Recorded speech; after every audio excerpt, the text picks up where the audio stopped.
لا حول ولا قوة الا باللہ العلی العظیم. اعوذ باللہ السمیع العلیم من الشیطان اللعین الرجیم. بسم اللہ الرحمن الرحیم. الحمد للہ الذی ہدانا لہذا وما كنا لنهتدی لولا ان هدانا اللہ. لقد جاءت رسول ربنا بالحق. الصلاۃ والسلام والتحیۃ والاکرام علی من کان نبیا وآدم بین الماء والطین خاتم لما سبق والفاتح لمن غلب سید الوحی وسراج المضی والکوکب الدری وصاحب الوقار والسکینہ والسکون بعرض المدینہ وشفیع الامہ وامام الرحمہ مولانا و مولا الثقلین جد الحسن والحسین المعلن الحق بالحق ابی القاسم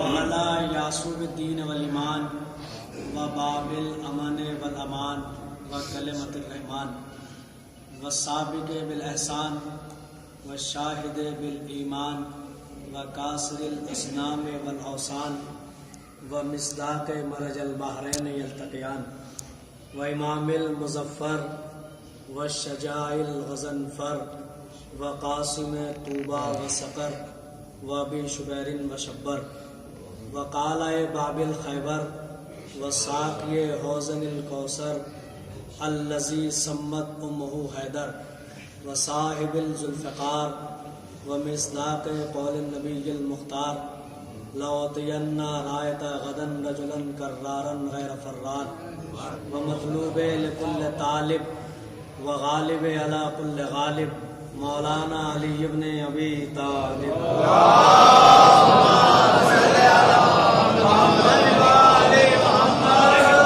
الطیبین الطاہرین المعصومین المظلومین المنتخبین المنتجبین ولعنۃ اللہ علی اعدائہم وغاصب حقوقہم ومنکری فضائلہم والشاکین فیہم والمنحرفین عنہم اجمعین. اما بعد فقد قال سبحانہ وتعالی فی القرآن الحکیم. بسم اللہ الرحمن الرحیم. انما یرید اللہ لیذھب عنکم الرجس اہل البیت ویطہرکم تطہیرا.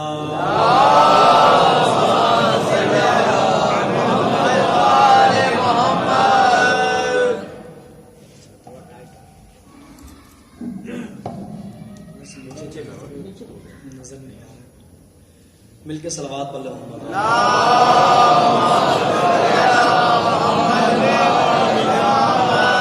مزداران سید الشہداء، ماتمداران مظلوم کربلا، موالیان حیدر کرار، محبان اہل بیت، جس آیت مبارکہ کی تلاوت کا شرف حاصل کیا گیا، کلام الہی کی شہر آفاق آیت ہے، مشہور و معروف آیت ہے. ہمارے قوم کا بچہ بچہ اس آیت سے واقفیت رکھتا ہے. سورہ مبارکہ احزاب کی آیت ہے جسے ہم اور آپ آیت تطہیر کے نام سے جانتے ہیں. یہ آیت عصمت اہل بیت کی دلیل مبین ہے. یہ آیت عصمت اہل بیت کی کھلی ہوئی دلیل ہے، واضح دلیل ہے. اس آیت کے آنے کے بعد یہ بحث ختم ہو گئی کہ اہل بیت معصوم ہے یا نہیں، اس لیے کہ یہ آیت کھلم کھلا دلیل مبین واضح دلیل ہے، پروف اور ثبوت ہے اہل بیت کی عصمت کا. عصمت کسے کہتے ہیں؟ بہت آسان لفظوں میں آپ کو ڈیفینیشن اور تعریف عصمت کے بیان کروں. وہ تعریف جو علماء علم کلام نے بیان کی ہے کہ عصمت کسے کہا جاتا ہے. عصمت ایک حصار کا نام ہے، عصمت ایک دائرے کا نام ہے، عصمت ایک باڑ ہے، عصمت ایک حد بندی ہے. جو اس دائرے میں آ گیا وہ اس سے باہر نہیں جا سکتا، اور جو باہر ہے وہ اس دائرے میں آ نہیں سکتا. یعنی معصوم کبھی بھی غیر معصوم نہیں ہو سکتا، اور غیر معصوم کبھی بھی معصوم نہیں ہو سکتا۔ جو معصوم ہے وہ معصوم ہے الی یوم القیامہ، جو غیر معصوم ہے وہ غیر معصوم ہے۔ اور عصمت ایسا عہدہ نہیں ہے جو آئے اور جائے، جس کے لیے ایک بار عصمت ثابت ہو چکی وہ ہمیشہ معصوم رہے گا، بلکہ ہمارا مکتب تشیع کا عقیدہ یہ ہے کہ معصوم پیدا ہی معصوم ہوتا ہے، ولادت سے لے کے آخر تک وہ معصوم ہے۔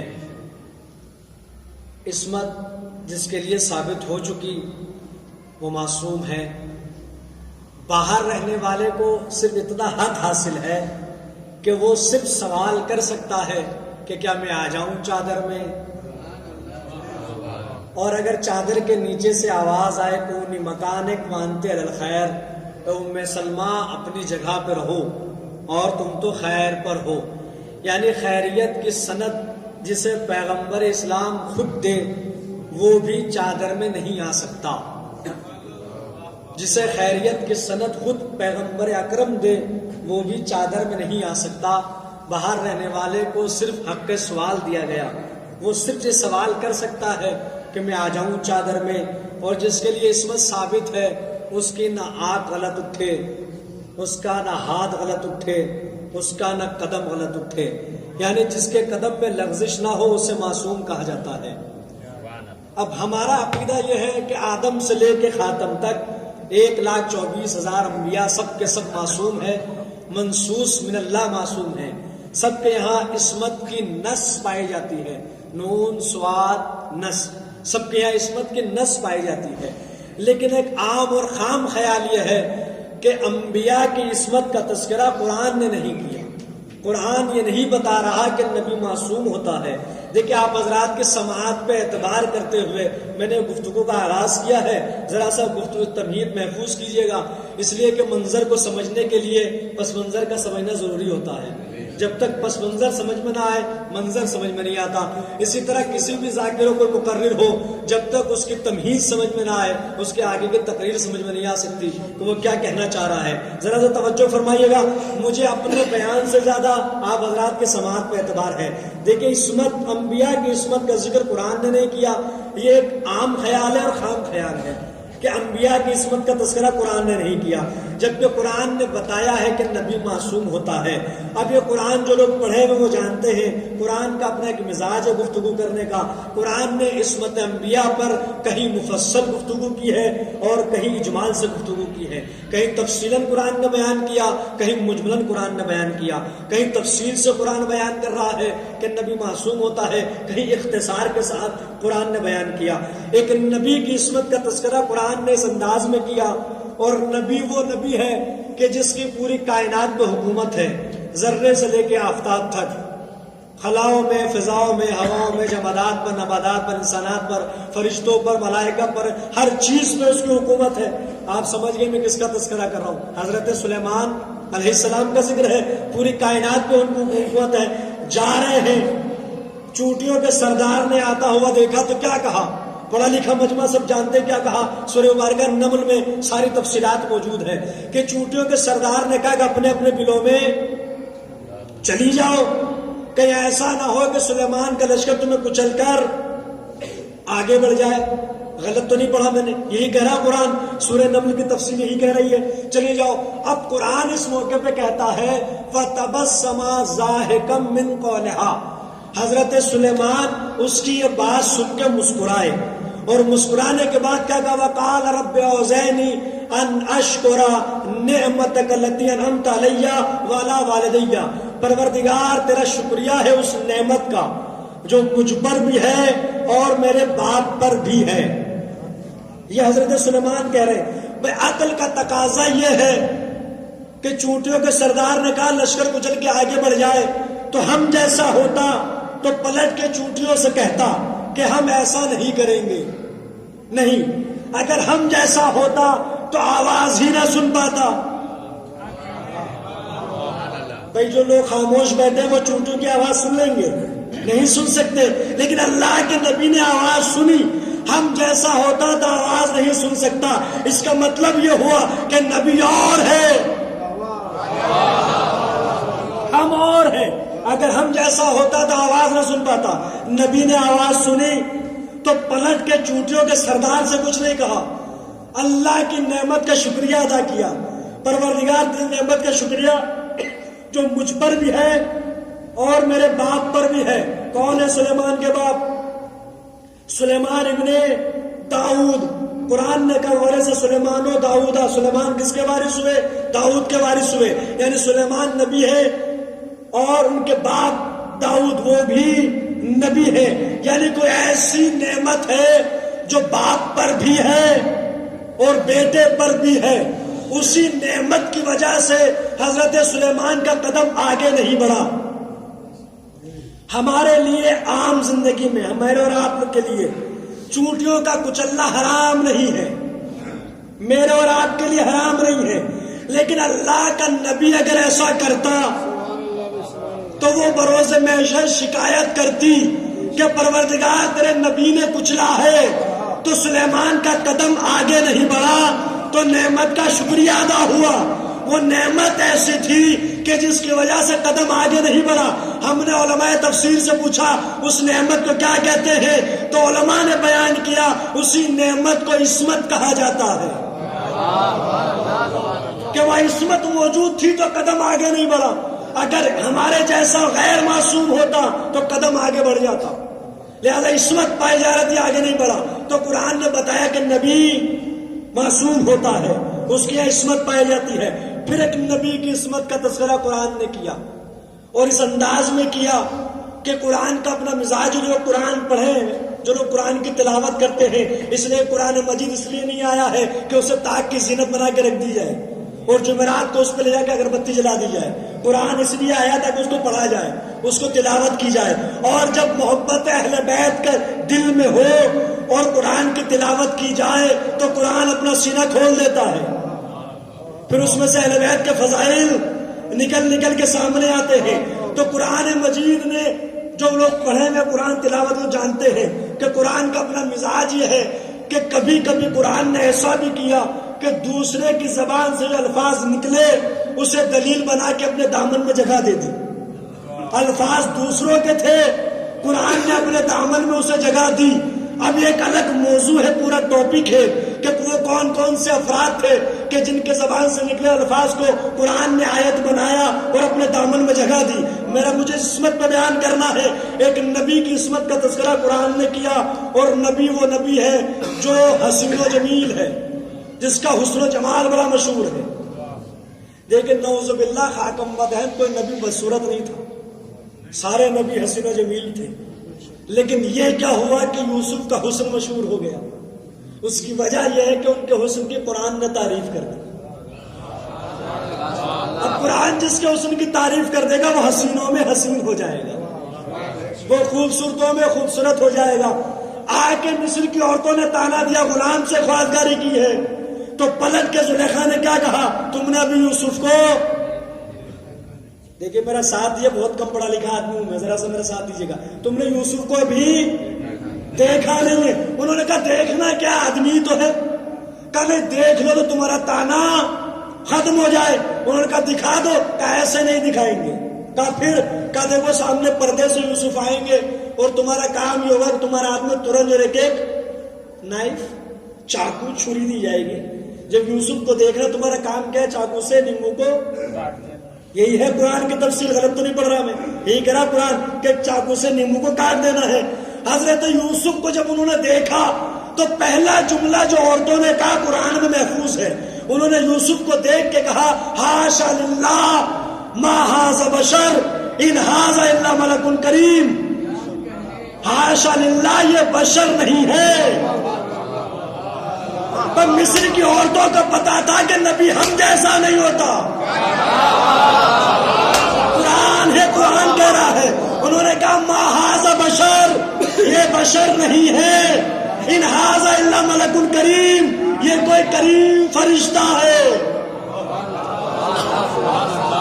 اب آپ سوچ رہے صاحب اس میں عصمت کی دلیل کہاں ہے. اسی لیے کہتے ہیں قرآن پڑھو محبت اہل بیت کے ساتھ, تو پتہ چلے گا اسی آیت میں جناب والا یوسف کی عصمت کی دو دلیلیں موجود ہیں. پہلی دلیل یہ ہے کہ مصر کی عورتوں نے یوسف کو ملک کہا, فرشتہ کہا اور فرشتہ ہوتا ہے معصوم.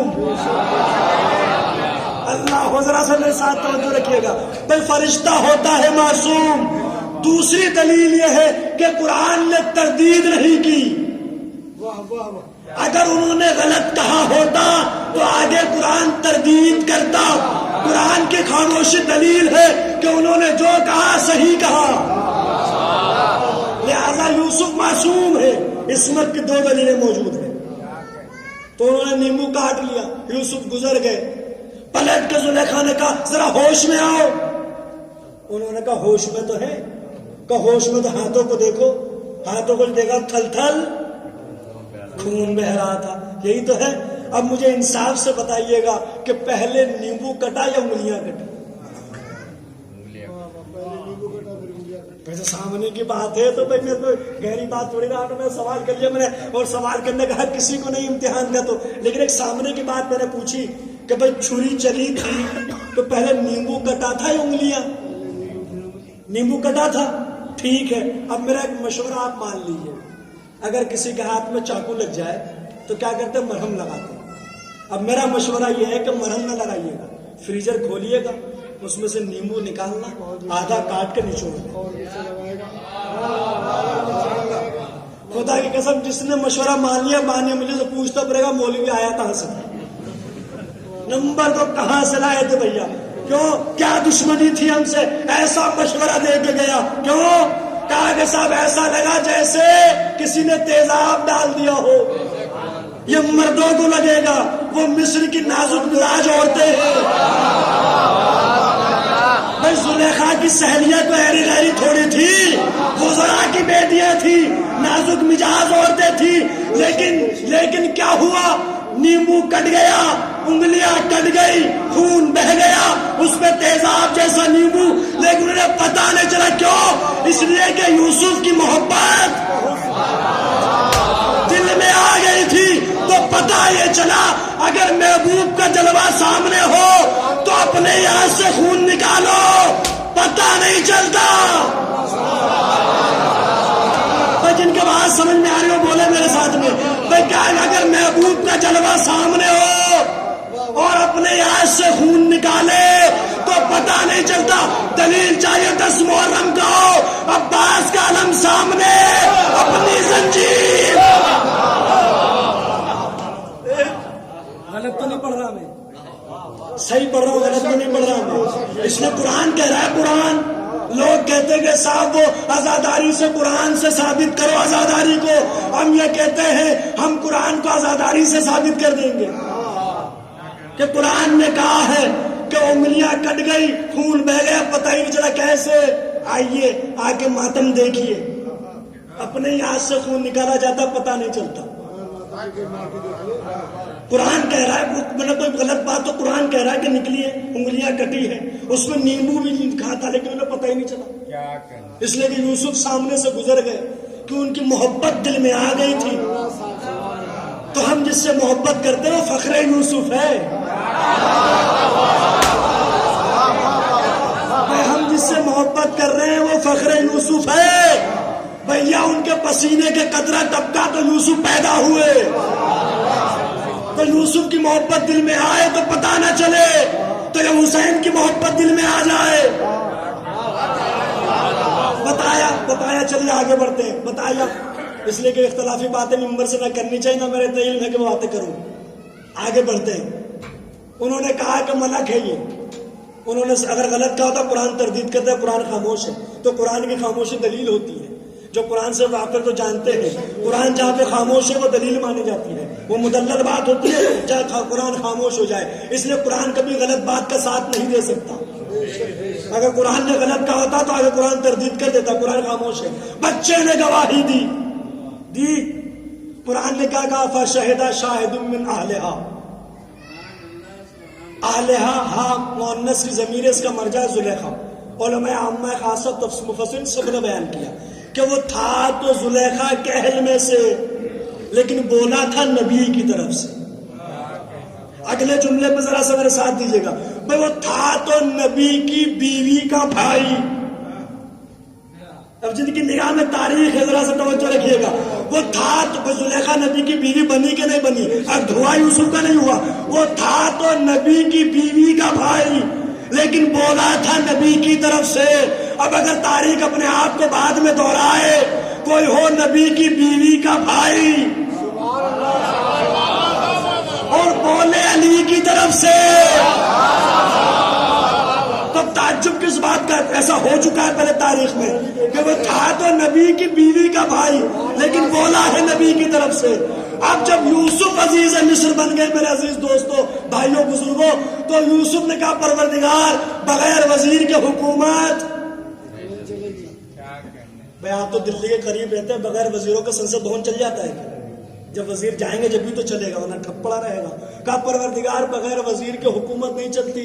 کہا یوسف، قصص الانبیاء تو ہماری کتاب نہیں ہے، قصص الانبیاء میں موجود ہے، تاریخ انبیاء قصص الانبیاء میں موجود ہے، قرآن کی تفسیر میں موجود ہے. کہا یوسف مصر کے دروازے پہ چلے جاؤ، جو سب سے پہلا شخص دروازے سے داخل ہوگا تمہاری حکومت کا وزیر ہوگا. یوسف چلے گئے. صبح دیکھا تو ایک جوان شخص جو آ رہا ہے، جس کے سر میں خاک پڑی ہے، دامن پھٹا ہوا ہے. قصص الانبیاء کہہ رہا، ہماری کتاب نہیں ہے، قصص الانبیاء، دامن پھٹا ہوا ہے. یوسف نے دیکھ کے کہا پروردگار یہ ہوگا حکومت کا وزیر، اس کا دامن تو پھٹا ہوا ہے. تو جبریل نے آگے کہا اس کا پھٹا دامن دیکھ رہے ہو، اپنا پھٹا دامن بھول گئے. ذرا سا توجہ رکھیے گا. بھائی اس کا پھٹا دامن دیکھ رہے ہو، اپنا پھٹا دامن بھول گئے. پروردگار یہ ہے کون؟ کہا یہ وہی بچہ ہے. خدا کی قسم جو سمجھا اس کی سماعت کو میں سلام پیش کرتا ہوں، جو نہیں سمجھا انہیں سمجھانے کی کوشش کرتا ہوں. کہا یہ ہے کون؟ یہ وہی بچہ ہے جس نے بچپنے میں تمہاری نبوت کی گواہی دی. اسے اپنا وزیر بناؤ.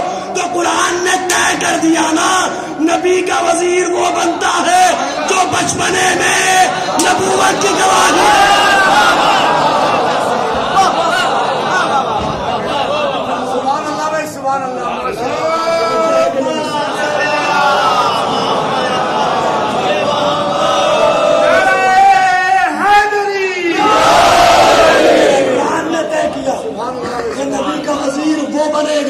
جو بچپنے میں نبوت کی گواہی دے.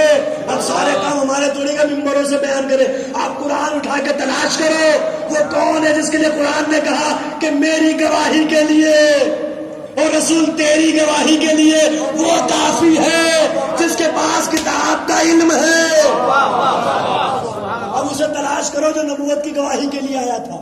جو بھی گواہی کے لیے آیا ہے وہ نبی کا وزیر بنے گا. ازرو قرآن، قرآن کہہ رہا اسے اپنا وزیر بناؤ. بچے نے گواہی دی، قید میں ڈال دیا. یہ تو ہوا تھا. اب اللہ نے ایک علم دیا تھا، خواب کی تعبیر کا. ٹھیک ہے، ہمارے امام 12 امام ہیں، ہمارے امام میں یہ علم کس سے منسوب ہے؟ ہمارے 12 اماموں میں. اب یہ مجلس کا پیغام ہے، اسے محفوظ کیجیے گا. مجھے نہیں پتا کہ یہاں پہ نوئیڈا میں کیا وہ حالات ہے، لیکن مظفر نگر میں تو یہ ہے. 1 گھنٹہ پڑھ کے گئے، پیغام کیا دیا انہوں نے. لوگ مجلسوں میں پیغام لینے آتے ہیں، لیجیے پیغام لیجیے. ہمارے امام میں یہ کس سے علم منسوب ہے؟ ہمارے اماموں میں یہ علم منسوب ہے امام ہشتم، امام علی رضا علیہ الصلوۃ والسلام سے.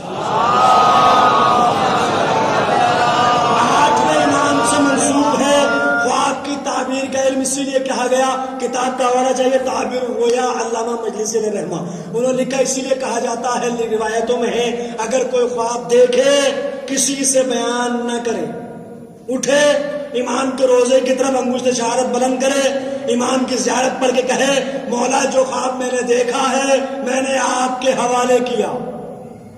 اب ادھر سے جو تعبیر آئے گی بہترین آئے گی، اس لیے کہ وہ معصوم کی تعبیر ہوگی.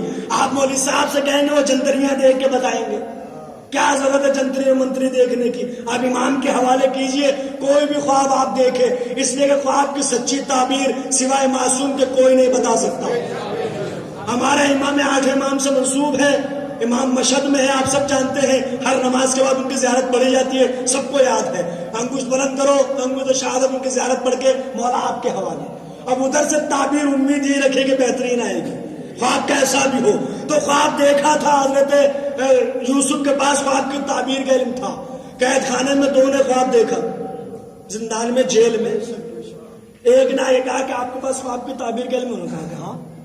کہا بتائیے میں نے خواب دیکھا ہے کہ میں شاہراہ عام پہ لوگوں کو جام بھر بھر کے، اب تو ون چینل پہ یوسف نامہ دیکھ چکے ہیں سب، اب تو بولیے کہ میں جو کہہ رہا ہوں صحیح کہہ رہا ہوں. اس میں دکھایا ہے، ون چینل پہ دکھا رہے ہیں، یوسف نامہ چلا اس پہ دیکھا ہے سب.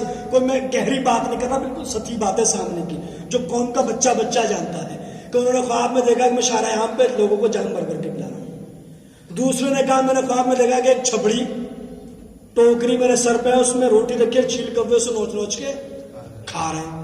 حضرت یوسف نے پہلے والے سے کہا تیرے خواب کی تعبیر یہ ہے کہ بادشاہ تجھے آزاد کر دے گا، انہیں سزائے موت ہو چکی تھی، اور صرف آزاد نہیں کرے گا بلکہ اپنے دربار میں تجھے نوکری دے گا اور تو وزراء کو جام بھر بھر کے پلائے گا. یہی کہا تھا حضرت یوسف نے. دوسرے والے سے کہا تجھے سولی پہ چڑھا دے گا. میں نے ایک جگہ پڑھا سولی پہ چڑھا دیا، ایک بزرگ نے مجھے پکڑ لیا مجلس کے بعد، صاحب تختے دار ہے آپ سولی کہہ رہے ہیں. میں نے کہا بزرگوار اب جہاں بھی پڑھوں گا تختے دار ضرور کروں کہ تختے دار. انہوں نے مجھے کہا تو میں نے کہا آپ کی بات مانوں گا، ہر جگہ تختے دار ضرور کہوں گا کہ تجھے تختے دار پہ چڑھا دے گا اور تیرے لاش کو چھیل کر نوچ نوچ کے کھائیں گے. اب وہ دونوں ہنسنے لگے، کہنے لگے ہم نے تو کوئی خواب دیکھے.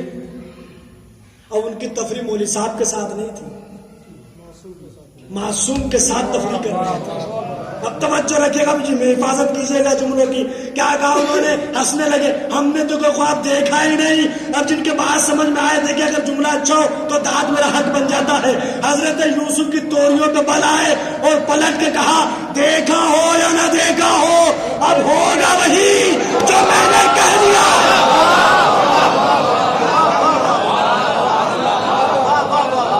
دیکھا ہو یا نہ دیکھا ہو اب ہوگا وہی جو میں نے کہہ دیا. کیوں؟ آگے قرآن پڑھیے تو قرآن نے کہا یوسف ایھا صدیق، میرا یوسف صدیق ہے، جو کہہ دے گا وہی ہوگا. تو پتہ چلا صدیق وہ ہوتا ہے جو کہہ دے وہ ہو جائے. اب ایسا کیریکٹر اگر نظر آ رہا ہو تاریخ میں اسے کہو صدیق اکبر. اس لیے قرآن کہہ رہا یوسف ایھا صدیق، جو یوسف کہہ دے گا وہی ہوگا، اس لیے کہ وہ صدیق ہے. پتا چلا صدیق قرآن کی جو ڈیفینیشن بیان کی تعریف، جو کہہ دے وہ ہو جائے، وہ صدیق ہوتا ہے. اب ہوا یہی تو ہوا. اب عزیز مصر نے خواب دیکھا، بڑا دلچسپ خواب ہے، قرآن میں جا کے پڑھیے گا حضرت یوسف کا تذکرہ سورہ یوسف. لیکن مومنات کے لیے کہا گیا ہے کہ وہ سورہ یوسف کے بجائے سورہ نور کی تلاوت کریں. سورہ یوسف کی تلاوت کے بجائے سورہ نور کی تلاوت کریں، اس لیے کہ مائیں بہنیں بھی مجلس سنی تو ان کے لیے پیغام ہے. تو سورہ یوسف جا کے دیکھے گا ضرور. اگر ایک نے بھی پڑھ لیا تو میری ماں آنا وصول ہو جائے گا. جتنی آیت پڑھتا چلا جائے گا اور اس کا ثواب میرے اکاؤنٹ میں بھی چلتا چلا جائے گا. بڑا دلچسپ خواب ہے، اتنا دلچسپ عنوان دے کے ایک تقریر اس پہ ہو سکتی ہے. اس نے خواب دیکھا تو موپرین کو بلوایا، بتاؤ تعبیر. سب قاصر رہے، کوئی نہ بتا سکا. کہا کہ فری کا وظیفہ کھاتے ہیں گردنیں مار دو. بادشاہوں کا مزاج تھا بھائی، وظیفے ملا کرتے تھے، علماء کو آج بھی ملتے، کلچر ہاؤس سے ملتے کہ نہیں ملتے، تو وظیفے ملتے تھے. راجے رجواڑے دیکھے ہوئے لوگ سادات بارہ کے، اور ہر جگہ کے سادات جب جانتے ہیں جنہوں نے رجواڑے دیکھے. بادشاہوں کا مزاج تھا، کہا نہیں بتا سکے مار دو گردنیں، فری کا وظیفہ کھاتے ہیں. وہ جو جام بھر بھر کے پلا رہا تھا، بہت جلدی بھولتے ہیں. اگلے سال آ کے یہی پڑھ دوں گا، پتہ نہیں چلے کیا پڑھ کے گئے تھے. تو وہ جو جام بھر بھر کے پلا رہا تھا وہ آگے بڑھا، کہنے لگا میں جانتا ہوں ایک عالم کو جو کہہ دے گا ہر بہر صحیح ہوگا. کا بلاؤ، کا بلانا کیا آپ کی جیل میں ہے؟ کا جیل میں نکالو. حضرت یوسف نکل کے عزیز مصر کے سامنے آئے. اب جملہ میرا نہیں ہے، عزیز مصر کا جملہ ہے. اس نے حضرت یوسف کو دیکھ کے کہا آپ کے چہرے سے تو عصمت ٹپکتی ہے. کس جرم میں گئے تھے؟ کہ سرکار وہ جرم نہ پوچھیے، وہ عزیز مصر کی بیوی کی نیتیں کوئی ٹھیک ٹھاک نہ رہی. کہا ٹھیک ہے، خواب بتایا، تعبیر بتا دی. خدا کی قسم عجیب مطالبہ ہے جو حضرت یوسف نے دربار میں کیا. قرآن میں ہے، موبائلوں میں قرآن ہے، آج کل سب کے نکال کے دیکھو، آیت نہ ملے میں ذمہ دار ہوں، ابھی تو میں یہی موجود ہوں.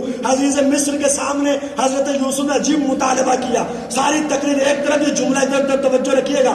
عزیز مصر سے کہا زلیخا کو بلا اور اس سے پوچھ کے خطا کس کی تھی. حضرت یوسف کہہ رہے زلیخا کو بلا، اس سے پوچھ کے خطا کس کی تھی. زلیخا آئی تو زلیخا نے جملہ کہا قرآن کے دامن میں محفوظ ہے. زلیخا نے کہا وَلَقَدْ رَاوَدتُّهُ عَن نَفْسِهِ فَاسْتَعْصَمَ، میں نے اسے گمراہ کرنے کی کوشش کی، یہ اپنے آپ کو بچا کے نکل گیا. فَاسْتَعْصَمَ عصمت سے بنا، یعنی یہ معصوم تھا تو اپنے آپ کو بچا کے لے گیا. لیکن کوشش کرنے والے نے، بس ذرا سا توجہ رکھیے گا میرا عزیزو، کیونکہ بات بہت اہم آپ کے حوالے کے نظر اندر توجہ رکھیے گا. بھائی حضرت یوسف معصوم تھے، اپنا دامن انہوں نے بچایا، لیکن کوشش کرنے والے نے کوشش کی کہ گمراہ کرے. اب سمجھ میں آیا کہ نبیوں کی عصمت اور ہے، اہل بیت کی عصمت اور ہے، عصمت صغرا اور ہے، عصمت کبرا اور ہے. جہاں عصمت صغرا ہو وہاں کوشش کی جاتی ہے. اب ساتویں امام کے زمانے میں آئیے، زندان میں عورت بھیجی گئی، گئی تھی فاحشہ بن کر، آئی تو مومنہ بن کر.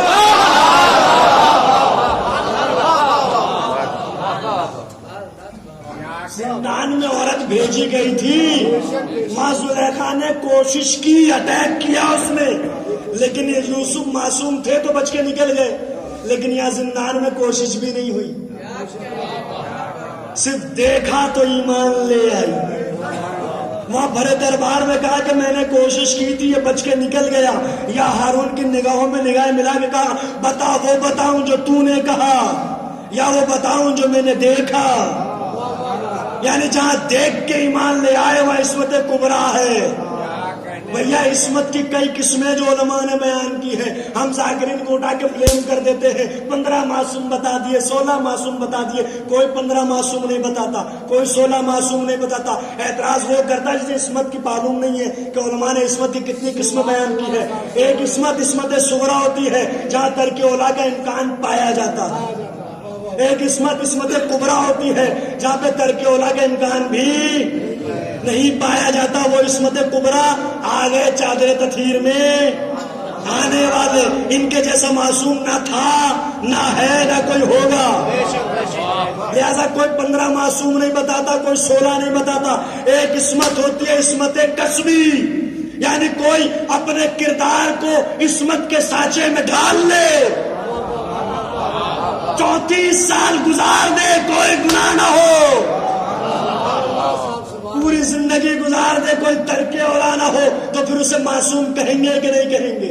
وہ عصمت کسبی کی کیٹیگری میں آئے گا. کوئی 15 معصوم اور 16 معصوم نہیں بتاتا. 14 معصوم جیسا کوئی نہیں ہے، نہ تھا، نہ ہے، نہ کبھی ہوگا، نہ آدم سے لے کے عیسیٰ تک کوئی نہیں ہو سکتا. وہاں عصمت کبرا پائی جا رہی ہے. تو جہاں عصمت صغرا ہو وہ اپنے آپ کو معصوم بچا لیتا ہے، لیکن کوشش کرنے والا کرتا ہے. اور جہاں عصمت کبرا ہو وہاں معصوم خود تو معصوم ہے، دوسروں کو بھی بچائیں گے. بھیا شیعہ قوم بے وقوف تھوڑی ہے، ہم بے وقوف ہے جو ہم نے ان کا دامن تھاما ہے. ہمیں پتا ہے عصمت کبرا ہے، بچائیں گے. بھیا جسے یہ شفاعت پہ یقین نہ ہو وہ خاموش رہے، جسے یقین ہو بلند ترین صلوات پڑھے.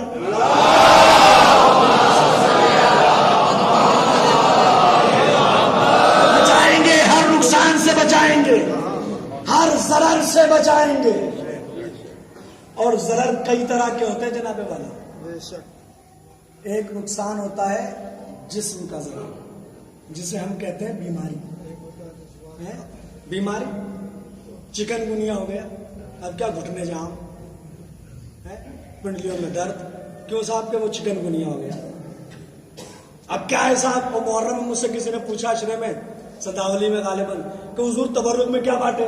میں نے بہت نیک مشورہ دیا، میں نے کہا پیراسیٹامول بانٹیے، اس لیے کہ سب سے زیادہ اس وقت لوگوں کو اس کی ضرورت ہے، کیوں وہ چکن گنیا اور بخار چل رہے تھے۔ تو جسم کا ضرر ہے بیماری، یعنی جیسے انسان بیمار ہوگا ڈرپ لگوائیے، گلوکوز چڑھوائیے، جسم لاغر کمزور ہوگا۔ جسم کا ضرر ہے بیماری، بیمار ہوگا انسان جسم پہ اس کے اثر پڑے گا، ٹھیک ہے۔ ایک ہوتا ہے نفس کا ضرر جسے ہم کہتے ہیں گناہ۔ گناہ کبیرہ کسی نے کر دیا، جسم پہ کوئی فرق پڑتا ہے؟ گالی بد دی، فحش گالی دے دی تو بخار چڑھا، نزلہ ہوا؟ نہیں ہوتا ہے نا۔ اب سنیے گا، آپ مجھے حوالہ نہیں پوچھ سکتے اس لیے کہ راوی میں خود ہوں، میرے سامنے کی بات ہے۔ ایک صاحب فوج گالی دے رہے تھے تو میں نے ان سے کہا کہ بھائی غلط بات ہے، گناہ کبیرہ آپ گالی دے رہے ہیں۔ پتہ انہوں نے کیا کہا؟ انہوں نے مجھ سے کہا مولانا مرد ہی تو گالی بکتے ہیں۔ میں خود گواہ ہوں، مجھ سے کہا گیا، کسی کی روایت نقل نہیں کر رہا، میں خود ہی رہا ہوں۔ میں نے کہا چونکہ میرا ایک فریضہ تھا، میں نے کہا کہ آپ یہ نہ کہ انہوں نے کہا مرد ہی تو گالی بکتے ہیں۔ اب ان کا جواب سن کے تو آپ خاموش ہیں، لیکن میرا جواب سنیے گا جو مستقیم نے جواب دیا۔ میں نے کہا جناب قبر میں پتہ چلے گا آپ کتنے بڑے مرد ہیں۔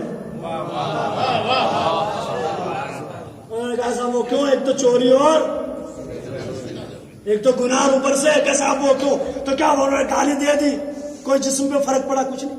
غیبت کر دی، گناہ کبیرہ ہے، کوئی فرق پڑتا ہے؟ کچھ نہیں۔ پہلے یہ گناہ مخصوص تھا مستورات سے، اب تو مرد میں دو جہاں جمع ہوئے وہ شروع، تیسرا آنے والا روکے گا نہیں، ہاں اسی میں شامل۔ تو غیبت کا مسئلہ تو یہ بھیا کہ انکمنگ آؤٹ گوئنگ دونوں فری ہے، کرو جب بھی گناہ اور سنو جب بھی گناہ، اس میں تو گناہ ہے ہی، بچ نہیں سکتا آدمی غیبت کے اندر تو۔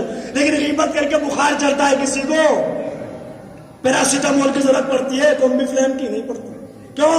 اس لیے کہ گناہ ہے نفس کا ضرر، گناہ کرتے چلے جاؤ، جسم پہ اثر نہیں ہوگا، دل پہ اثر ہوگا۔ اب مجھے نہیں پتا کہ آپ یہ جملہ کیسے سنیں گے، آپ چاہے جیسے سنیے، میں جملہ نہیں ہے بلکہ پیغام ہے جسے محفوظ کیجئے گا۔ دیکھیں کثرت گناہ سے جب دل سیاہ ہو جائے تو ملا مولوی دور، نہ قرآن کا اثر ہوتا ہے نہ معصوم کی حدیث کا اثر ہوتا ہے۔ میں مولوی چیخ رہے نمبر سے نماز نماز نماز، روزہ روزہ، چیختے رہیے، کیوں؟ یہاں تو ہوا پاسنگ کا سسٹم ہے، ادھر سے سنیں گے ادھر سے، دو کان دیا اللہ نے الحمدللہ، اور ہوا پاس بھی ہوتی ہے، کوئی رکاوٹ ہے ہی نہیں بیچ میں۔ کیوں نہیں ہو رہا؟ کثرت گناہ سے دل سیاہ ہو گئے، چیختے رہیے آپ۔ جب انسان گناہ پہ گناہ انجام دیتا چلا جاتا ہے تو باڈی پہ کوئی اثر نہیں ہوتا، لیکن نفس پہ ہوتا ہے۔ ایک ضرر ہے نظریے کا ضرر، جسے ہم کہتے ہیں عقیدے کی خرابی، کسی کا عقیدہ خراب ہوتا ہے، بڑا خطرناک ضرر ہے، خصوصاً اس دور کے اندر، دور حاضر میں عقیدے خراب ہو جائے لوگوں۔ ایک آخری ضرر عقبا کا ضرر، جسے ہم کہتے ہیں جہنم، سارا پاپڑ بیلے جا رہے ہیں اسی سے بچنے کے لیے۔ تو جناب والا چار طرح کے ضرر میں نے آپ کو گنا دیے۔ ایک ہے جسم کا ضرر جسے کہا جاتا ہے بیماری، نفس کا ضرر جسے کہتے ہیں گناہ، نظریے کا ضرر جسے کہا جاتا ہے عقیدے کی خرابی، عقبہ کا ضرر جسے کہتے ہیں جہنم۔ اب ہم تو بھائی شیعہ قوم تو بڑی چالاک قوم ہے، پڑھی لکھی قوم ہے، انہوں نے تو عصمت کبریٰ کا دامن تھام لیا، کہا کہ صاحب معصوم ہے لیکن ہمیں بچائیں گے، ہر ضرر سے ہر نقصان سے بچائیں گے۔ اب ذرا توجہ رکھے تو میں بات آگے بڑھاؤں، ہم نے عصمت کے کبریٰ کا دامن تھام لیا، ہر ضرر سے بچائیں گے۔ اگر جسم کے ضرر سے بچانا مقصود نہ ہوتا تو ان کے در سے شفا نہ ملتی۔ اگلے جملے پہ جو تاریخ پڑھے ہوئے ہیں ان کے لیے معروض کروں، ہماری کیا اوقات ہے؟ ملک کو بالوں پر ملتے ہیں تو گہوارہ حسین سے ملتے ہیں، ہماری کا بھی ساتھ ہے، ملک کو شفا ملتی ہے گہوارہ حسین سے، یعنی بچا رہے ہیں جسم کے ضرر سے۔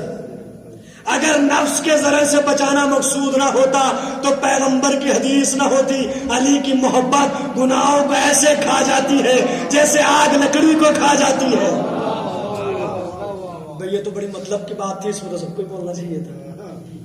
بھئی کوئی لکڑی ایسی ہے کہ جسے آگ نہ کھا سکے، گیلی کیسی ہو، دیر سویر کھائی جائے گی۔ علی کی محبت گناہوں کو ایسے ہی کھا جاتی ہے، اور ایک میرے جملے تھوڑی ہے، تو پیغمبر کہہ کے گئے کہ علی کی محبت گناہوں کو ایسے کھا جاتی جیسے آگ لکڑی کو۔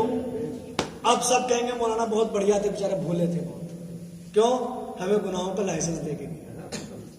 علی سے محبت کرتے ہو گناہ کرو، کیوں؟ مولانا کہہ کے گیا گناہوں کو علی کی محبت کھا جاتی ہے۔ تو جناب علی کی محبت گناہوں کا لائسنس نہیں ہے، علی کی محبت گناہوں سے روکتی ہے۔ اب اگلا جملہ صاحبان عرفان کے لیے کہوں، جب علی کی محبت دل میں آ گئی تو امکان ختم ہو گیا کہ علی والا گناہ کرے گا۔ نا ان جملے پہ کیوں بولنے لگے؟ ان جملے میں تو کوئی نہیں بولتا، کہیں پر تو کوئی نہیں بولتا ان سب باتوں پہ۔ علی والا اور گناہ کرے گا، جب علی کی محبت دل میں آ گئی تو امکان کہاں رہا کہ علی والا گناہ کرے گا؟ اس لیے کہ جب گناہ کی طرف بڑھے گا تو آواز آئے گی نہ کر، گناہ ہے۔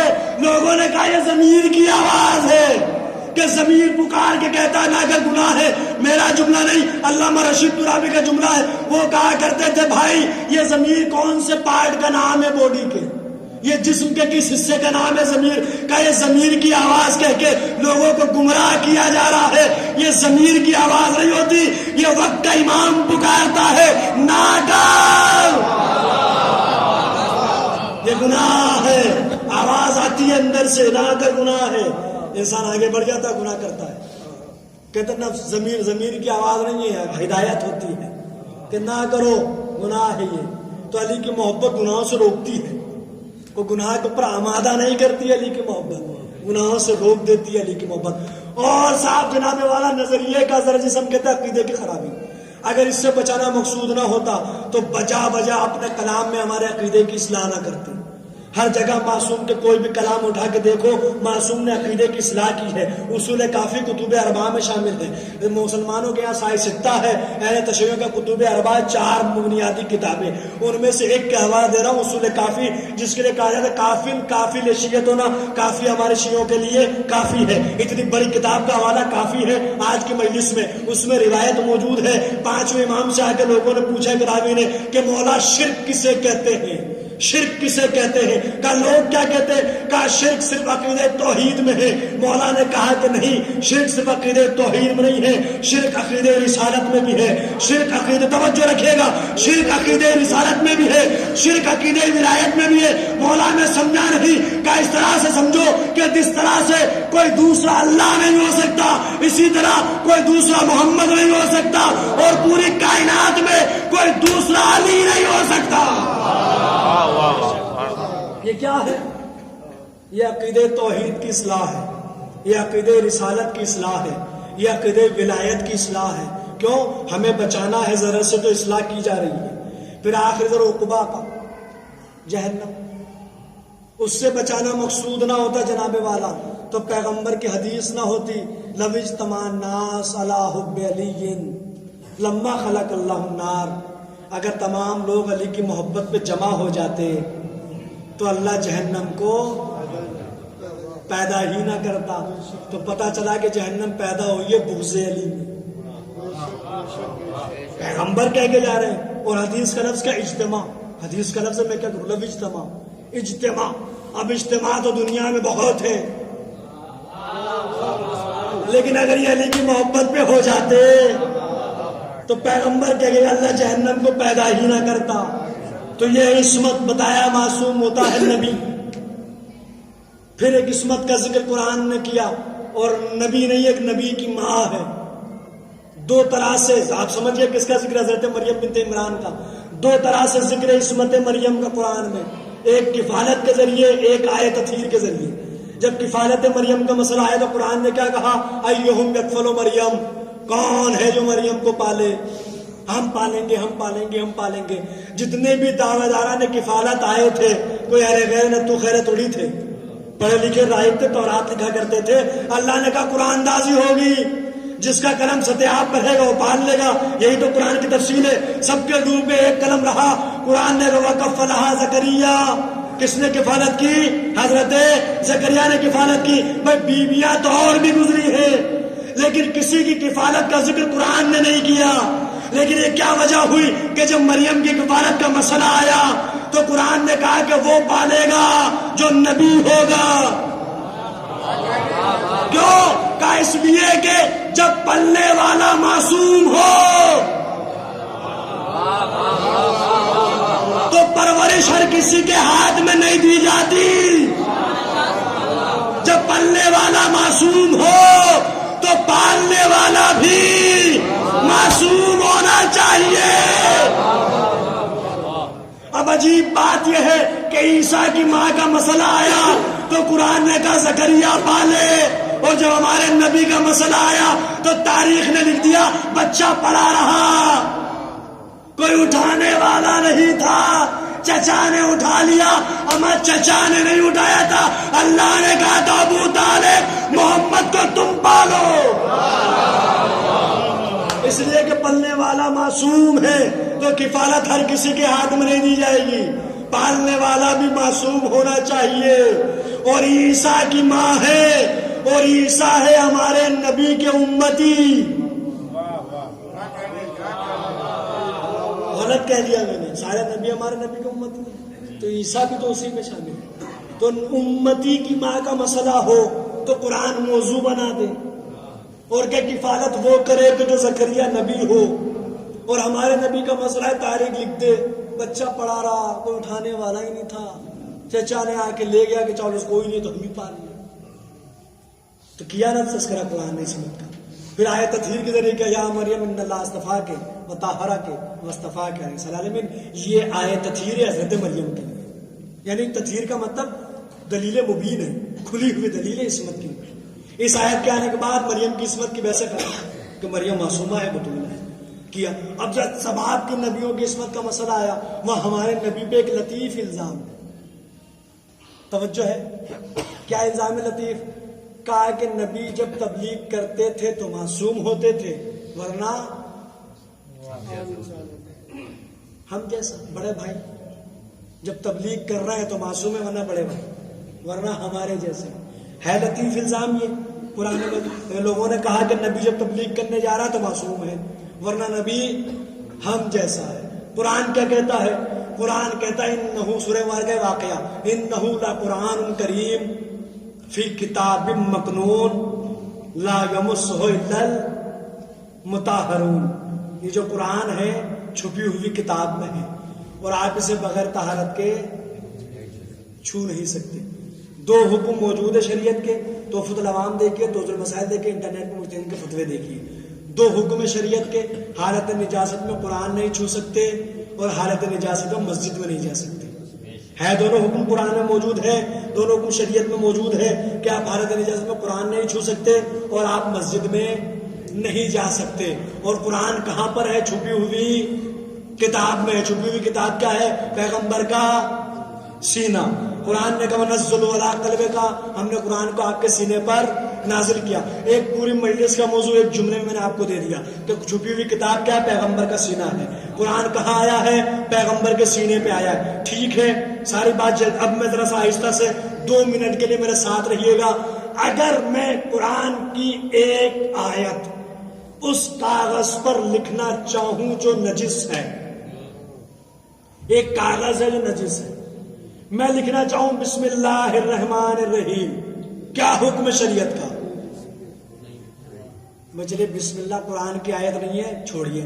میں لکھنا چاہوں الحمدللہ رب العالمین، کیوں حرام؟ کیوں؟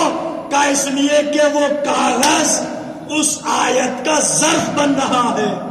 چونکہ قرآن پاک ہے، قرآن طاہر ہے، تو جس جگہ رکھا جائے گا وہ جگہ بھی پاک ہونی چاہیے، وہ جگہ بھی طاہر ہونی چاہیے. جہاں قرآن رکھا جائے گا وہ جگہ بھی پاک ہونی چاہیے. عجیب بات یہ ہے عقلوں میں پتھر پڑے ہوئے ہیں. ہم قرآن کی ایک آیت کو نجس جگہ نہیں رکھ سکتے. پروردگار پورے قرآن کو اس سینے پر کیسے نازل کرے جس میں سیاہ نقطہ ہو؟ اللہ جانے کس کے سین میں اتری ہے بات، کس کے سر سے اتری ہے بات. علم نشأ لک صدرک کی تفسیر پڑھی ہے نہیں پڑھی؟ پروان صاحب قرآن سب کے گھروں میں ہے، جا کے دیکھیے گا. انہوں نے بھی لکھا ہے، اس کے بعد میں اس کی تردید کی ہے کہ پیغمبر کی بائی پاس سرجری ہوئی ہے. کیوں؟ کہ وہ سیاہ نقطہ تھا. جبریل آئے سرجن بن کے, سرجری ہوئی اور اس سیاہ نقطے کو دھویا گیا. کیوں؟ بھیا ہم قرآن کی ایک آیت نہیں رکھ سکتے. تو پروردگار پورے قرآن کو سینے پہ کیسے نازل کرے گا جس میں سیاہ نقطہ ہو؟ اسی لیے ہم کہتے ہیں کہ پیغمبر کو معصوم مان لو ورنہ دل الگ سے دھلوانا پڑے گا. دیکھیں علامہ اظہر حسن زیدی کا نام سنا آپ نے؟ علامہ اظہر حسن زیدی علامہ خطیب آل محمد, ان کے تقاریر کا مجموعہ 5 جلدوں مارکیٹ میں موجود ہے. سال 12 کے تھے, پھر شرد پار چلے گئے تھے. وہ کہا کرتے تھے, ان کا جملہ ہے, میں ہر مجلس میں دوہرا دیتا ہوں, وہ کہا کرتے تھے کہ ضروری نہیں ہے کہ ہر بات زور لگا کے کہی جائے, بلکہ بات میں زور ہونا چاہیے. ایسا نہیں کہ ذاکر چیخ کے بولے گا جب داد دی جائے. وہ کہتے تھے کہ بات وزنی ہونی چاہیے, یعنی کہ آپ زور لگا کے کہیں, آپ کی بات میں زور ہونا چاہیے. ہم اس لیے کہتے ہیں پیغمبر کو معصوم مان لو ورنہ دل الگ سے دھلوانا پڑے گا. اگر معصوم مان لیتے تو سرجری کی نوبت نہ آتی. معصوم نہ مانا, یا یوں کہوں کہ اہل بیت کے دامن کو چھوڑ کے اگر نبوت کو سمجھنا چاہیں گے تو نبوت ہمیں ہم جیسی نظر آئے گی, اور پھر نبوت کا آپریشن کروانا پڑے گا. کیوں؟ دامن اہل بیت کو چھوڑ کے نبوت کو سمجھنا چاہا تو یہ ہوا کہ ایک آیت ہم نہیں رکھ سکتے. پروردگار پورا قرآن کو کیسے نازل کرے گا؟ اس سینے پہ جس میں سیاہ نقطہ تھا, پورا قرآن اس پہ آ گیا. اب ایک بات بتائیے, اگر میں حالت نجاست میں قرآن کی آیت کو چھونا چاہوں, بغیر وضو کے مس کرنا چاہوں, ٹچ مس کرنا چاہوں, کیا حکم شریعت کا؟ حرام ہے. کیوں؟ کہا کہ صاحب آپ نے قرآن نہیں پڑھا, لا یمسہ الا المطہرون, جب تک آپ طاہر نہ ہو آپ قرآن کو چھو نہیں سکتے. میں ایک لمحے کے لیے ذرا توجہ فرمائیے گا, میں ایک لمحے کے لیے قرآن کی آیت کو بغیر وضو کے نہیں چھو سکتا, اور یہ ناممکن ہے کہ کوئی بھی انسان 24 گھنٹے وضو سے رہے. امپاسبل ہے بات, ناممکن ہے بات. کوئی بھی انسان 24 گھنٹے وضو سے نہیں رہ سکتا. وضو ٹوٹا اور قرآن کا چھونا حرام ہو گیا. اپنے گھر کی بزرگ عورتوں کو جا کے سلام کیجئے کہ وہ کہا کرتی تھی کہ قرآن کیا کرتی تھی, وہ تعویذ کی کوٹنگ کر دیتی تھی. یہ قرآن تعویذ کی کوٹنگ کرنا کوئی بدعت نہیں ہے جناب والا, بلکہ وہ جانتی ہے کہ تعویذ میں قرآن کی آیت, اور آیت جسم سے مس ہوگی تو ہوگا حرام چھونا, لہذا کپڑے سے کوٹنگ کر دی جاتی ہے تاکہ حرام سے ہم محفوظ رہ سکے. اس لیے وہ تعویذ بناتے نا بچوں گلے میں, تو کوٹنگ کی جاتی ہے اس کی. کیوں؟ تاکہ قرآن کی آیت براہ راست جسم سے مس نہ ہونے پائے. اس لیے قرآن کی آیت ہی تو ہوتی ہے اس کے اندر. تو قرآن کی آیت کو ایک لمحے کے لیے ہم بغیر وضو کے چھو نہیں سکتے, اور 24 گھنٹے کوئی وضو سے رہ نہیں سکتا, تو ہم ایک لمحے کے لیے نہیں چھو سکتے. قرآن کی آیت کو چہ جائے کہ قرآن کی آیت مہر نبوت بنا کر پیغمبر کے دوش پہ اللہ نے ثبت کر دی. سارا مجمع مجھے ساتھ دیجیے گا میرا. پیغمبر کے دوش پہ مہر نبوت تھی, ٹھیک ہے نہیں تھی؟ ٹھیک. کیا تھی؟ سورہ مبارکہ اعراف کی آیت ہے, تمت کلمت ربک صدقا وعدلا. یہ قرآن کی وہ آیت ہے جو مہر نبوت بنا کر پیغمبر کے دوش پہ لکھی گئی تھی. ایک لمحے کے لیے ہم قرآن نہیں چھو سکتے, وہ جسم سے ہمیشہ آیت لکھی ہوئی ہے. تو کیا صرف نبوت کی مہر تھی؟ نہیں جناب. جب ہمارے امام آئیں گے تو مہر امامت بھی ہوگی. کیا؟ جال حق وزحق الباطل ان الباطل کان زہوقا. جب حق آئے گا تو باطل مٹ جائے گا, اور باطل تو تھا ہی مٹنے کے لیے. پروردگار یہ مہر لگا کے کیوں بھیج رہا ہے؟ اب جن کی عمریں 40 کے 50 40 کے پار کی ہو, میرے بات کی تائید کیجیے گا. جب بستیوں میں پہلے پیش نماز آیا کرتے تھے تو بستی کے بزرگ جا کر پوچھا کرتے تھے کہ مولوی صاحب آپ کے پاس اجازت ہے؟ غلط کہہ رہا ہوں؟ جو بزرگ ہو تائید کرے میری بات, غلط کہہ رہا ہوں؟ ہاتھ پہ نہیں تھا, یہ تھا نا، کوئی بھی پیش نماز آیا بستی میں تو بزرگ جا کے پوچھتے تھے مولوی صاحب کے پاس بدتمیزی نہیں کرتے، تمیز کے دائرے میں، آپ کے پاس اجازہ ہے؟ ان کے پاس اجازہ ہوا کرتا تھا، اس میں لکھا ہوتا تھا کہ ان میں استعداد اور صلاحیت پائی جاتی ہے کہ یہ امامت کر سکے۔ جب تک یہ چلن تھا ہماری نمازیں خراب نہیں ہوئی، جب سے یہ ختم ہوا اب تو کوئی بھی آگے مصلی پہ کھڑا ہو جائے اللہ، بعد میں لوگ کہتے ہماری نمازیں خراب کروا دی اس نے، اگر پہلے ہی پوچھا ہوتا تو نمازیں خراب نہ ہوتی۔ کیوں؟ اس نے کہ بھیجنے والا جب حق پہ بھیجتا ہے تو سند کے ساتھ بھیجتا ہے۔ بھائی پیش نماز جب آیا کرتے تھے مدرسوں کی طرف سے پڑھے لکھے تو سند کے ساتھ آتے تھے، اس لیے کہ بھیجنے والا جب حق پہ بھیجتا ہے تو سند کے ساتھ بھیجتا ہے۔ قدرت بھی دیکھ رہی تھی کہ اپنے جیسا امام بنا تو لوگے، مہر کہاں سے لاؤ گے؟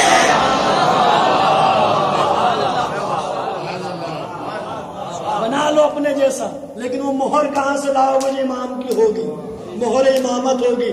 بھیجنے والا جب حق پہ بھیجے گا تو سند کے ساتھ بھیجے گا، سند لے کے آئے گا، حق کی سند لے کے آئے گا۔ تو مہر نبوت تھی نا، کیا تھی؟ اب بھائی اب جملہ ہے بھائی، اگر اس جملے پہ بھی اگر نہ بول سکے تو پھر میں شکایت ضرور کروں گا کہ اتنے پڑھے لکھے مجمع میں جملہ میں نے کہا اور رائے گا ہو گیا۔ جہاں بھی میں نے پڑھا بزرگوں نے دعائیں بہت دی، اور یہ مجھ سے کہا گیا کہ مولانا اس طرح کے جملے ممبروں سے بہت کم پڑھے جاتے، توجہ رکھیے گا۔ پیغمبر کے دوش پہ ہے مہر نبوت، کیا ہے؟ قرآن کی آیت، توجہ رکھیے گا۔ اب سارا مجمع میرے ساتھ دیجیے گا، اس لیے کہ اگر جملہ اچھا ہوگا تو داد تو میرا حق بن جائے گا۔ پیغمبر کے دوش پہ ہے مہر نبوت، وہ ہے قرآن کی آیت، اور اس آیت پر قدم آ گئے میرے مولا علی کے۔ فتح مکہ تاریخ کی حقیقت ہے، کوئی مسلمان انکار نہیں کر سکتا کہ پیغمبر کے دوش پہ علی سوار ہوئے، اور وہ دوش پہ ہے قرآن کی آیت، اور اس پہ قدم آئے میرے مولا علی کے، اور قرآن کے اوپر کوئی اور شے نہیں آ سکتی سوائے قرآن کے۔ قرآن پہ آپ کوئی شے نہیں رکھ سکتے، قرآن پہ صرف قرآن آ سکتا ہے۔ وہ آیت لکھی ہوئی ہے قدم علی کے آئے، یعنی قرآن کے اوپر قرآن آیا۔ اب سمجھو پیغمبر نے کہا علی قرآن کے ساتھ، قرآن علی کے ساتھ۔ صلوات پر دے محمد۔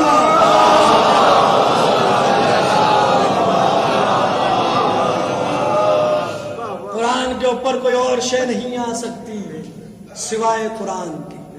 قرآن پہ صرف قرآن آئے گا، قرآن پہ آپ کوئی اور شے نہیں رکھ سکتے۔ تو وہاں آیت ہے قدم علی کی آیت، یعنی قرآن کے اوپر قرآن آیا۔ اب سمجھ میں آیا قرآن علی کے ساتھ ہے اور علی قرآن کے ساتھ ہے۔ پیغمبر نے کہا، جب پیغمبر نے علی کو قرآن کے ساتھ بتایا ہے تو پھر کسی اور سے کیوں پوچھتے ہو کہ علی کیا ہے؟ پیغمبر نے علی کو قرآن کے ساتھ بتایا ہے تو پھر کسی اور سے کیوں پوچھتے ہو کہ علی کیا ہے؟ اور قرآن کو علی کے ساتھ بتایا ہے تو پھر کسی اور سے کیوں پوچھتے ہو قرآن کیا ہے؟ اگر قرآن کو پوچھنا ہے تو علی سے پوچھو، علی کو پوچھنا ہے تو قرآن سے پوچھو۔ قرآن بتائے گا کہ علی کیا ہے، علی بتائیں گے کہ قرآن کیا ہے۔ اس لیے کہ پیغمبر کہہ کے گئے قرآن علی کے ساتھ ہے، علی قرآن کے ساتھ ہے۔ تو جب ایک دوسرے کے ساتھ میں ہے تو ایک دوسرے سے پوچھو کہ کیا ہے، تبھی تو بتائے گا یہ۔ تو قرآن کی آیت آ گئی ہے یہاں پر، اور قرآن کے اوپر صرف قرآن آ گیا، اور دوسری بات شاید تقریر ختم ہو گئی ہے۔ کیا کہا؟ ایک حکم یہ ہے کہ قرآن کو بغیر طہارت کے نہیں چھو سکتے۔ وہاں پہ دوش پہ مہر نبوت ہے، قرآن کی آیت ہے، ہمیشہ لکھی ہوئی ہے، 24 گھنٹے کوئی وضو سے رہ نہیں سکتا۔ اب ایک ہی راستہ بچتا ہے کہ پیغمبر کو معصوم مانو کہ وہاں عصمت پائی جاتی ہے، تو وہاں قرآن کی آیت لکھی ہوئی ہے۔ دوسرا حکم یہ ہے کہ مسجد میں نہیں جا سکتے حالت نجاست میں، اسی لیے جتنے دروازے کھلے تھے سارے پیغمبر نے بند کروا دیے۔ مسجد نبوی میں سب کے حجروں کے دروازے کھلے، تاریخ کی حقیقت کھلے تھے، حکم ہوا سب دروازے بند ہو گئے، صرف ایک دروازہ کھلا تھا، وہ تھا علی کا دروازہ۔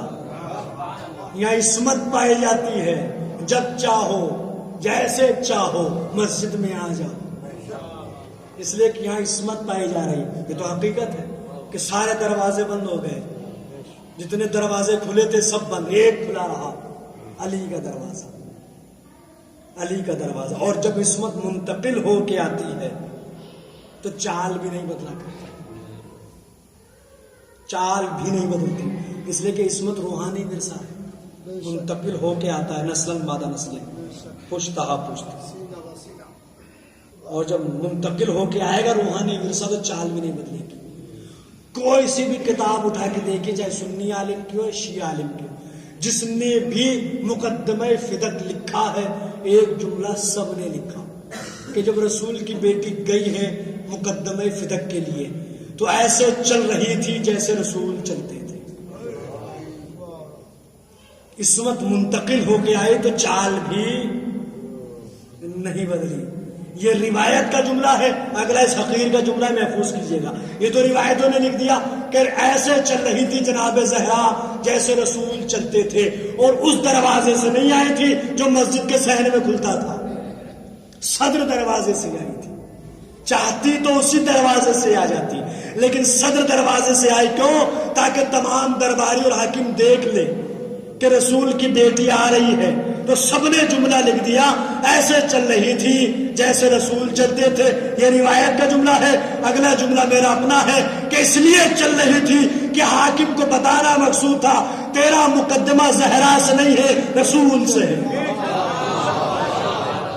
تیرا مقدمہ رسول زہرا سے نہیں ہے بلکہ رسول سے ہے، اسی لیے چال بھی نہیں بدلی۔ کیوں؟ عصمت منتقل ہو کے آئی تو چال بھی وہی رہی، چال بھی نہیں بدلی۔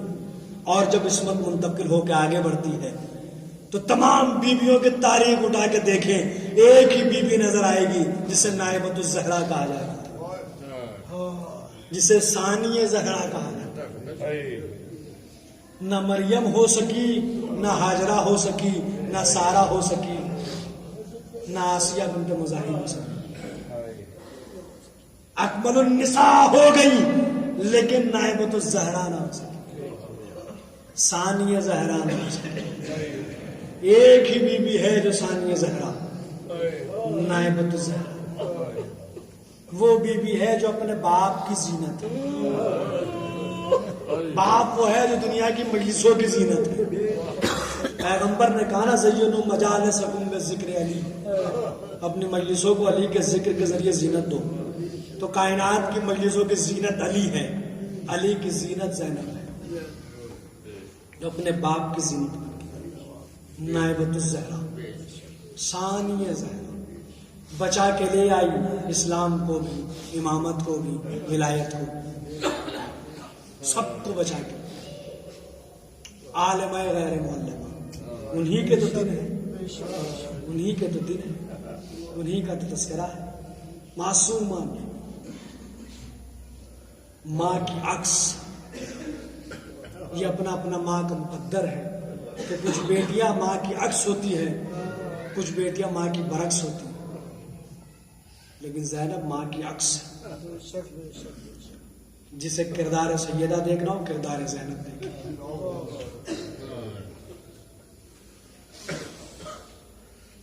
شاہ قدس، بیٹی ہے 4 سال کی، بیمار ہو گئی، شاہ تھا، اطباء کو دکھایا، ڈاکٹرز کو، حکما کو، اطباء نے دیکھ کے اگلا علاج کرا دیا، ایسا کوئی علاج نہیں ہے۔ کسی نے کہا کہ ایک گھرانہ ہے مدینے میں جہاں ملک کو بھی شفا مل جاتی ہے۔ کس کا گھرانہ؟ کا نبی کا گھرانہ ہے، لے جاؤ شفا مل جائے۔ فضائل جیسے آپ نے سنے، لیکن جو بیوی ٹوٹی ہوئی پھسلیاں لے کے آتی ہے فضائل تو سننے نہیں آتی، وہ تو آتی ہے رومال لے کے لاؤ دو آنسو دے دو، میرے حسین کے زخموں کا مرہم دے دو۔ بڑے اطمینان سے مسائل بیان کروں گا، پرسہ پیش کیجیے گا۔ شام والی بیوی کے مصائب ہیں. مالی السبتین ریاض القدس سوگنامہ آل محمد مقاتل کی روایت ہے. ارباب مقاتل نے لکھا جب اسے پتا چلا کہ مدینے میں گھرانہ ہے، نبی کا گھرانہ، جب ملک کو شفا ملتی ہے تو لے کے مدینے آیا. پتا چلا کہ نبی تو گزر چکے ہیں لیکن نبی کے وصی موجود ہیں. علی کے دروازے پہ آیا، قدموں میں لا کے لٹا دیا. آپ سمجھئے اس بچی کا نام کیا ہے؟ اس بچی کا نام ہے جناب ہند. لا کے قدموں میں ڈال کے کہتا ہے اے وصی رسول، تمام اطباء نے اسے لاعلاج قرار دے دیا ہے، اب میں لایا ہوں تاکہ آپ کی کنیزی میں دے دوں. یہ آج سے آپ کی کنیز ہے. امام نے دست امامت پھیرا، شفا ہو گئی. زینب کو قریب بلا کے کہا زینب آج سے ہند تمہاری کنیز ہے. اسے درس اخلاق سکھانا، اسے درس پردہ سکھانا، اسے درس قرآن دے. اب دو بیویاں ایک ہی گھر میں ہیں، ایک قرآن سکھانے والی، ایک قرآن سیکھنے والی، ایک پردہ سکھانے والی، ایک پردہ سیکھنے والی، ایک اخلاق سکھانے والی، ایک اخلاق سیکھنے والی. مقاتل بیان کرتے ہیں کہ ایک بار جناب عبداللہ سے شادی طے ہوئی، بی بی زینب جانے لگی تو مولا نے کہا کہ زینب ہند کو اپنے ساتھ لیتی جاؤ، اس لیے کہ تمہاری ہی کنیز ہے. ہند کو ساتھ لے گئی.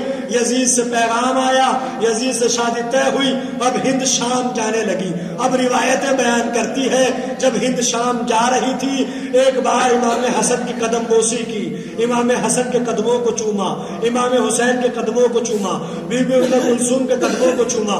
بی بی زینب کے قریب آئی، قدم بوسی کی اور قدموں سے لپٹ گئی اور لپٹ کے کہنے لگی شہزادی ہند جا رہی ہے. بی بی نے کہا جاؤ خدا حافظ. کہا شہزادی ہند جا رہی ہے. بی بی نے کہا ہند جاؤ خدا حافظ. ایک بار کہا شہزادی جب تک نہ جاؤں گی جب تک آپ ایک وعدہ نہ کر لیں. کہا کیسا وعدہ؟ کہا وعدہ کریے کہ آپ شام ضرور آئیں گے.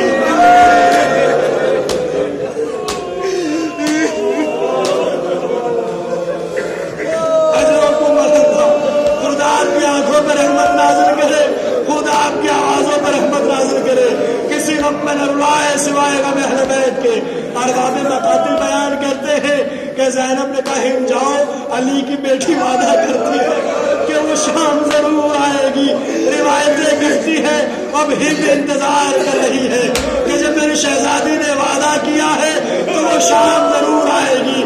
ایک بار ہند کی کنیزیں ہند کے قریب آ کے کہتی ہے اے ہند، تیرے شوہر نے نہ جانے کن قیدیوں کو قید کیا ہے.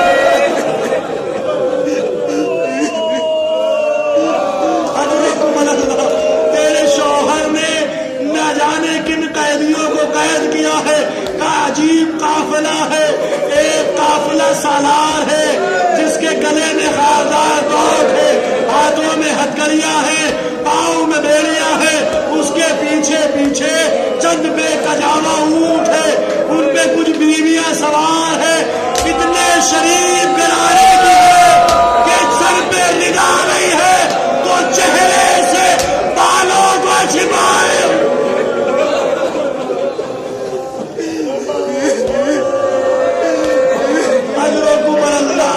خدا آپ کی آنکھوں پر رحمت نازل کرے، خدا آپ کی آوازوں پر رحمت نازل کرے.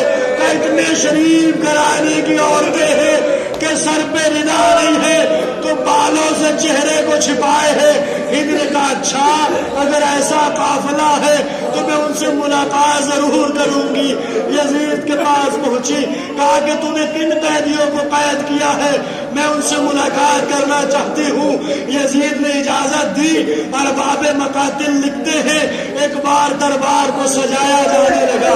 جب دربار سج رہا تھا علی کی بیٹی اٹھی، سید سجاد کے قریب آئی، اے سید سجاد اب کون سی مصیبت آنے والی ہے؟ پھوپھی اماں مصیبت نہیں، آپ کی کنیز عمران ہے. اجرکم اللہ. اے پھوپھی اماں آپ کی کنیز ہند آنے والی ہے. اور جب ہند آئی منادی نے ندا دی نگاہوں کو جھکا لو، شام کی شہزادی آ رہی. جب زندان میں آئی کسی ذاکر کے کلیجے میں اتنا دم نہیں ہے کہ وہ بیان کر سکے. اگر بیان کیا تو میر انیس نے بیان کیا قید خانے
کرسی پہ بیٹھی ہے، شہزادیاں خاک پہ بیٹھی ہے.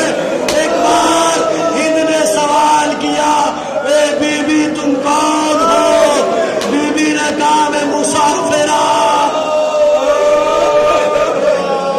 میں مسافرہ ہوں. تم کہاں سے آئے ہو؟ آگے میں کربلا سے لایا گیا. پھر ہند نے سوال کیا تم کہاں کے رہنے والے ہو؟ اتنا سننا تھا کہ زینب خاموش ہوئی. ایک 4 سال کی بچی اٹھی جس کا دامن جلا ہوا تھا، ہند کے قریب آگے کہا جو سوال کرنا ہے مجھ سے کر لے. میری پھوپھی سے سوال،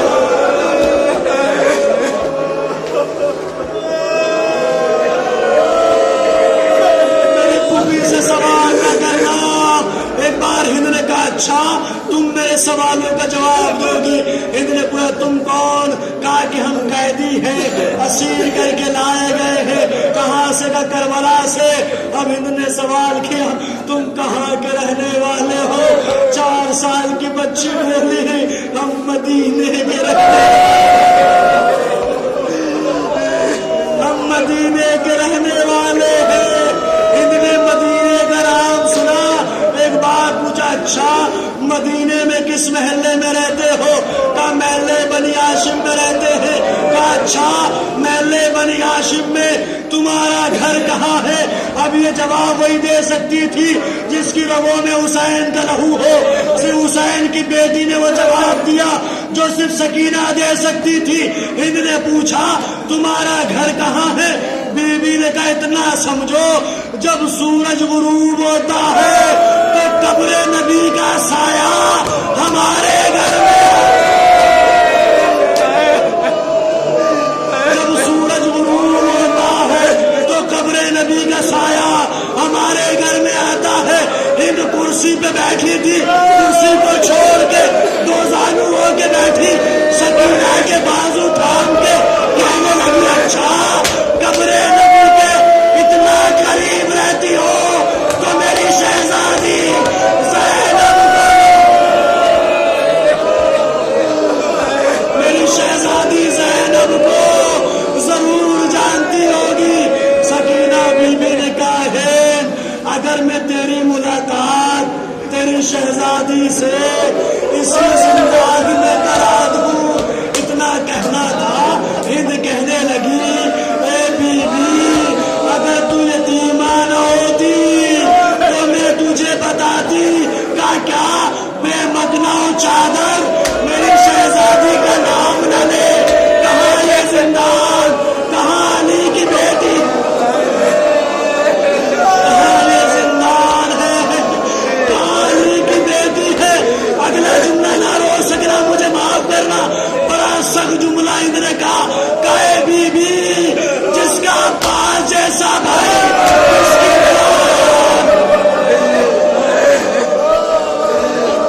اس کے سر سے ردا چھینے. سکینہ نے ننھے ننھے ہاتھ جوڑے. اے پھوپھی اماں ذرا بالو زینب نے کہا اے ہند میں علی کی بیٹی، میں علی کی بیٹی ہوں. ہند کہنے لگی اے بی بی اپنے آپ کو سب کچھ کہنا، علی کی بیٹی نہ کہنا. کہا میں علی کی بیٹی ہوں. ہند کہنے لگی میری شہزادی نے مجھے قرآن پڑھایا ہے. جب میری شہزادی قرآن پڑھتی تھی تو قرآن بلند ہوتا تھا، میری شہزادی کا طواف کرتا تھا، قرآن منوایا گیا.